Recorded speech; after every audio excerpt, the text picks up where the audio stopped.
जय जगन्नाथ दर्शक बंधु आज डिसेम्बर 18 तारिख गुरुवार मु नहीं आसी आज दिन कतोटी गुरुत्वपूर्ण खबर से भिडियो शेष जाए देखु एवं आपण मान भल पाइबा स्वरूप भिडियो को गोटे गोटे लाइक कर दिंतु सहित आम चैनल को जदि नुआ आसी चैनल को सब्सक्राइब कर साइड रे बेल आइकन को ऑल रे सेट कर दिंतु जहाँ फल आम प्रत्येक न्यूज आप सर्वप्रथम पाइपर तेज चलतु आज दिन कतोटी गुरुत्वपूर्ण खबर उपर नजर पकाइबा। तेज प्रथम खबर है ओडिशा 2 दिन येलो वार्निंग जारी सूचना मिली राज्यर गत किछि दिन धरी शीत लहरी जारी रही तथा अभ्यंतरीण ओडिशार सुंदरगढ़ कोरापुट एवं कंधमालार गोटे किंबा दुईटी स्थान में घनरू अति घन कुहुड़ी देखा मिली। सेहीपरि कलाहांडी और झारसुगुड़ा आदि जिलार एक स्थान में हालुकारू मध्यम धरणर कुहुड़ी पड़ी तथा आसंता 2 दिन 3 जिले घन कुहुड़ी नहीं आंचलिक पाणीपाग विज्ञान केन्द्र पक्षर सतर्क सूचना जारी कराई।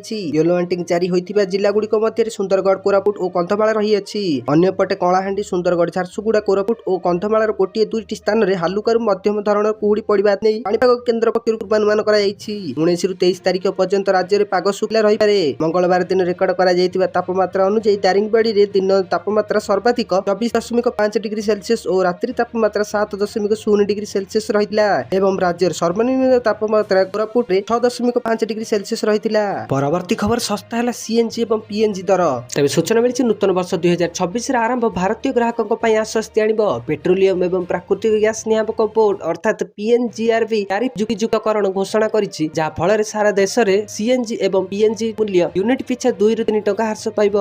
पीएनजीआरबी सदस्य ए.के. तिवारी एक स्वतंत्र साक्षात्कार कहते जे नियामक गैस बंटन गठन को सरल करिछि। दूरता आधार पूर्व शुल्क को 3ଟି जोन रे विभक्त करा जायतिला किंतु एहाकु वर्तमान 2ଟି को ह्रास करा जायछि। परवर्ती खबर एबे एनपीसी रे बड़ परिवर्तन बदलिला एही नियम। तबे सूचना मिलिछि जदि आपण नेशनल पेंशन सिस्टम अर्थात एनपीएस रे टंका जमा करिसंती तेबे एही खबर आपण मानक पई बहुत उपयोगी। अवसर पर उठाण को नैथिबा उत्तेजना एबे प्रायतः दूर होईछि। एनपीएस प्रस्थान नियम को एबे सरल करिछि पीएफआरडीए। एबे अण सरकारी एनपीएस उपभोक्ता माने एकाथर के अधिक टंका उठाई परिबे। एही परिवर्तन सेमानक पई आश्वस्ति जेउ माने अवसर पर सेमानकर टंका ऊपर अधिक नियंत्रण चाहंती तथा नूतन नियम अनुसार अण सरकारी एनपीएस उपभोक्ता माने सेमानकर मोट फांटीर 80% पर्यंत थरके उठाई परिबे। पूर्वरु एही सीमा केवल 60% थिला एवं बाकी परिमाण पेंशन पई विनियोग करिबाकू पडुथिला। एबे जदि आपनकर मोट फांटी 12 लाख अतिक्रम रे करे एबे आपण सीधा सड़क 80% उठाई पारिबे एवं केवल 20% पेंशन योजना पई व्यवहार करिबाकू पड़िबो। परवर्ती खबर एबे कमिला सुना दर। तेबे सूचना मिलिछि रेकर्ड हाई रे पहुंचीबा पर एबे सुना रूपा दर रे बड़ ह्रास देखिबाकू मिलिछि।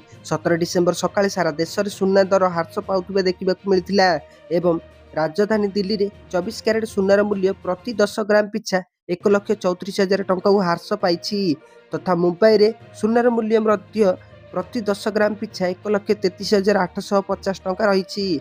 अंतर्जातीय बाजार रे सुनार स्पष्ट मूल्य प्रति आउंस 4,277.42 डॉलर रही। दिल्ली रे 24 कैरेट सुनार मूल्य प्रति 10 ग्राम पिछा 1,34,000 थिबा बेले 22 कैरेट सुनार मूल्य प्रति 10 ग्राम 1,22,840 टंका रही। आज भुवनेश्वर रे 24 कैरेट सुनार दर 1,33,850 टंका थिबा बेले 22 कैरेट सुनार रेट 1,22,690 टंका रही। परवर्ती खबर एथर आ घंटा घंटा धरी टोल प्लाजा रे छिड़ा हेबा पई पड़िबनी। तेबे सूचना मिलिछि टोल प्लाजा रे जगिबो एआई 2026 शेष सुधा सारा देश रे आसी सारिथिबा एडवांस टेक्नोलॉजी ए नै कोन कहिसंती केंद्र सड़क परिवहन मंत्री नितिन गडकरी।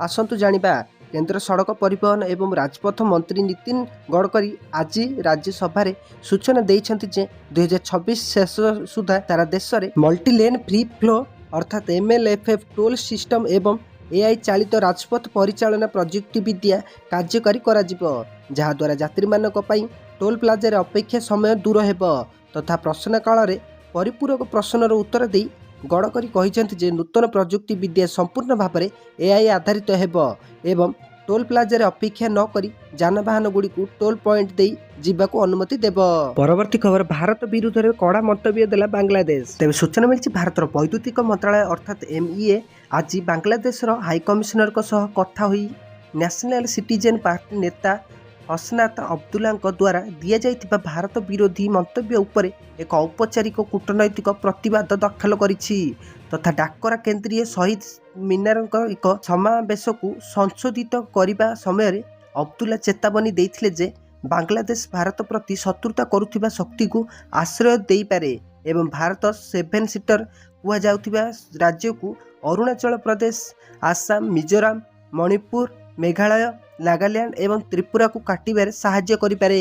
ପରବର୍ତ୍ତୀ ଖବର, ପ୍ରଦୂଷଣ ସହ ଘନ କୁହୁଡ଼ି ଯୋଗୁଁ ମ୍ୟାଚ୍ ହେଲା ବାତିଲ। ତେବେ ସୂଚନା ମିଳିଛି ଟିମ୍ ଇଣ୍ଡିଆ ଏବଂ ଦକ୍ଷିଣ ଆଫ୍ରିକା ମଧ୍ୟରେ T20 ସିରିଜର ଚତୁର୍ଥ ମ୍ୟାଚ୍ ଆଜି ଲାହୋର ଭାରତର ରତ୍ନଶ୍ରୀ ଅଟଳ ବିହାରୀ ବାଜପେୟୀ ଏକାନୀ କ୍ରିକେଟ ଷ୍ଟାଡିୟମରେ ଖେଳାଯିବାର ଥିଲାବେଳେ ଆଜିର ମ୍ୟାଚ୍କୁ ବାତିଲ କରାଯାଇଛି। ଟିମ୍ ଇଣ୍ଡିଆ ଏହି ମ୍ୟାଚ୍ ଜିତି ସିରିଜ ଉପରେ କବ୍ଜା କରିବାକୁ ପ୍ଲାନ୍ କରୁଥିବା ବେଳେ ଆଜିର ମ୍ୟାଚ୍ କିନ୍ତୁ ହୋଇପାରିଲା ନାହିଁ। ଅନ୍ୟ T20 ମ୍ୟାଚ୍ ପରି ଏହି ମ୍ୟାଚ୍ ଗୁରୁତ୍ୱପୂର୍ଣ୍ଣ ଥିଲା ତଥା ଆମ୍ପାୟାର ମାନେ ପଡ଼ିଆରେ ପହଞ୍ଚି ପରିସ୍ଥିତିର ମୂଲ୍ୟାଙ୍କନ କରିବାରେ ବହୁତ ସମୟ ବିତାଇଲେ। ଏହି ସମୟରେ ରାଜୀବ ଶୁକ୍ଲ ମଧ୍ୟ ଆମ୍ପାୟାରଙ୍କ ସହ କଥା ହୋଇଥିଲେ, କିନ୍ତୁ କୁହୁଡ଼ି ଏବଂ ପ୍ରଦୂଷଣ ଯୋଗୁଁ ପରିସ୍ଥିତି ଏପର୍ଯ୍ୟନ୍ତ ଖେଳ ପାଇଁ ଉପଯୁକ୍ତ ହୋଇପାରିଲା ନାହିଁ। ଆଉ ସୂଚନା ମୁତାବକ ପ୍ରଥମେ ପାଗ ଖରାପ ଥିବାରୁ ଟସ୍ ପଡ଼ିବାରେ ବିଳମ୍ବ ହୋଇଥିଲା। ଏପରିକି ଖେଳାଳିମାନେ ମଇଦାନରେ ମ୍ୟାଚ୍ ଏବେ ବି ଅଭ୍ୟାସ କରୁଥିଲେ। ଆଉ କିଛି ଖେଳାଳି ମାସ୍କରେ ନଜର ଆସିଥିଲା।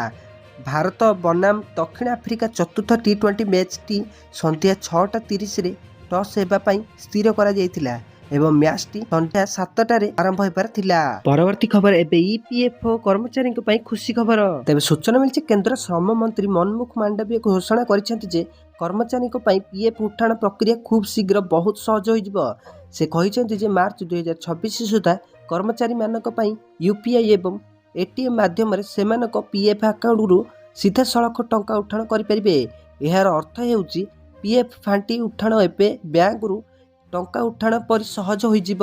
ଆଉ ମନସୁଖ ମାଣ୍ଡବୀୟ ସ୍ୱାକ୍ଷର କରିଛନ୍ତି ଯେ ଏପର୍ଯ୍ୟନ୍ତ ଲୋକଙ୍କୁ PF ଉଠାଇବା ପାଇଁ ଅନେକ ଫର୍ମ ପୂରଣ କରିବାକୁ ପଡୁଥିଲା, ଯାହା ସାଧାରଣତଃ କର୍ମଚାରୀଙ୍କୁ ଅସୁବିଧାର ସମ୍ମୁଖୀନ କରୁଥିଲା।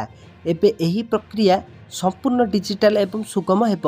ସରକାର ପୂର୍ବରୁ PF ଆକାଉଣ୍ଟ ଗୁଡ଼ିକୁ UAN, ଆଧାର ଏବଂ ବ୍ୟାଙ୍କ ଆକାଉଣ୍ଟ ସହିତ ଲିଙ୍କ କରିପାରିଛନ୍ତି। ଏବେ ଡେବିଟ୍ କାର୍ଡ ଏବଂ ATM ବିକଳ୍ପ ଯୋଡ଼ାଯିବ।